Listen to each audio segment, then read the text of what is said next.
Hi, I'm Chen, and I'm an accredited hand therapist and physiotherapist in Sydney. In this video, I'll tell you about my top 3 tips on how to manage hand and thumb arthritis pain during winter. Number 1, wear your splints. It's important to know which joints are affected by arthritis, as that determines what type of splint that you need.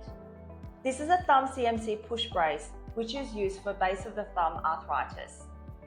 This is a thermoplastic thumb short opponent splint, which also can be used to manage thumb arthritis pain. This is a neoprene finger stool, which is used to manage finger arthritis. The wetsuit material of neoprene helps to provide warmth and joint stability in finger joints that are affected by arthritis. Tip number 2, use jar openers. Opening jars is one of the most common complaints in patients with hand arthritis. Using a jar opener or an anti-slip mat puts less strain on your finger and thumb joints when you're opening tight jars or cans. Different jar and can openers can be purchased at homeware stores or online.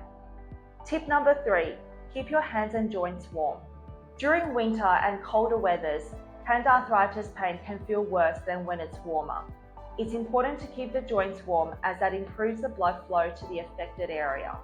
Ways you can keep your joints warm include using a hot water bottle, a heat pack, or paraffin wax bath. If you have hand or thumb arthritis and want a non-surgical option to manage your pain, our team at Hand Therapy Experts are here to help.